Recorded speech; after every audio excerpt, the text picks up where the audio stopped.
All right, let's dive in. On the surface, the story of Bitcoin versus silver this year seems, well, pretty simple. You've got one asset that's absolutely rocketing up and another that's kind of struggling.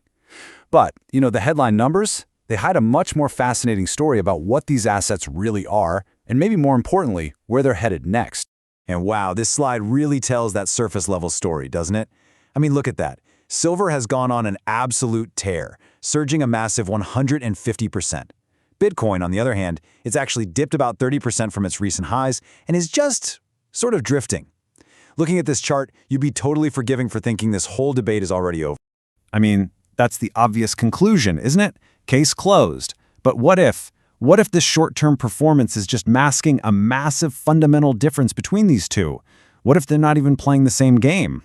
Exactly, because this really is a classic tale of two very different assets. We've got to look under the hood to figure out what's actually driving their performance, and why that distinction is so critical for anyone watching these markets. And that right there is the crucial point. In markets, the no-brainer conclusion is often the wrong one. There's a deeper dynamic at play here, a story about industrial demand, about global liquidity, and about what's coming next for the entire financial system. Okay, so first things first, let's unpack silver's incredible run. This didn't just come out of nowhere. There are some really powerful forces that have pushed it right into the spotlight.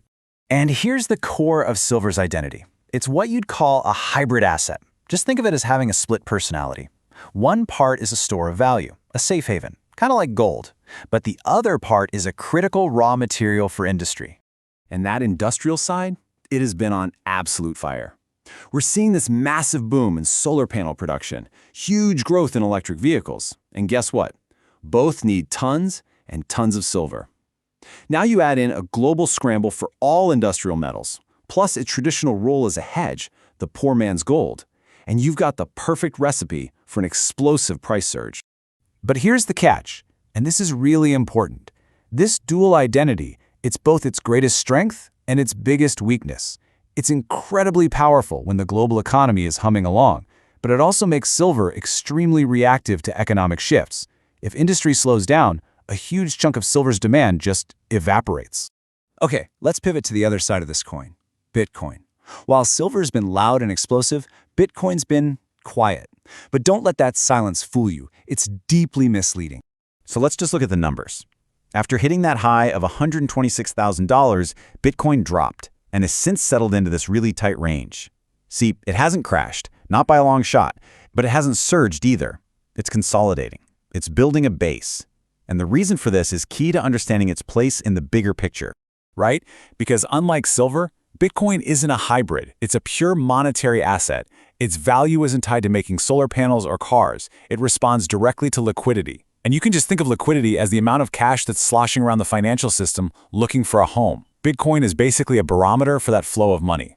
And this quote, it absolutely nails it. Bitcoin doesn't wait for factories to start ramping up production.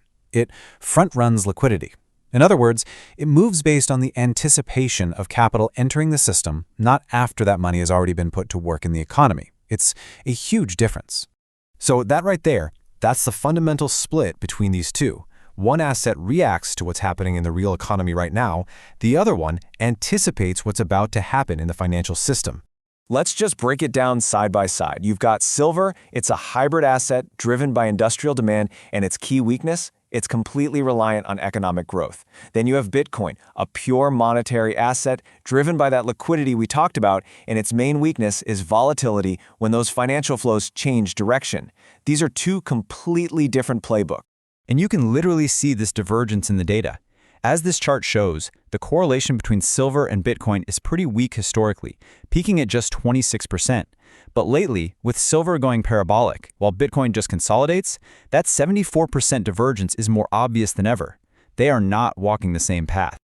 Okay, so this brings us to the real heart of the argument. Because with everything we've seen, it turns out we've probably been asking the wrong question this whole time. The focus shouldn't be on the last few months. So here it is. The real question isn't which asset is up the most right now. The question is, which asset is best positioned for what's coming next? Specifically, which one wins when central banks finally pivot and a new wave of liquidity comes roaring back into the global system? And here's the predicted sequence of events. Step 1. Central banks signal a shift in policy. That's the pivot. Step 2. That pivot unleashes a flood of new money into the financial markets. And Step 3. Because it's a pure monetary asset, Bitcoin doesn't just ride that wave, it front-runs it. It anticipates the rebound before it even hits the broader economy. So why is it positioned to do this? Well, it has these fundamental properties that silver just doesn't. We're talking about true, mathematically proven scarcity. A global, decentralized trust network that's growing every single day. It's completely independent of physical supply chains. And it has already been battle-tested through multiple cycles of credit stress. So ultimately, we're looking at two very different paths forward. For silver, you're tied to the boom and bust cycle of the real economy. Its performance lives and dies by industrial demand. Bitcoin, on the other hand, offers what's called asymmetric upside. That potential for massive gains tied directly to the flow of global money. It's a bet on the financial future, not just the industrial present. Which leaves us with one final big question. As we look ahead to what could be the next major liquidity cycle, you have to decide which game you want to play. One is reactive, the other is anticipatory. So, are you stacking the metal of industry, or are you holding the asset of pure liquidity?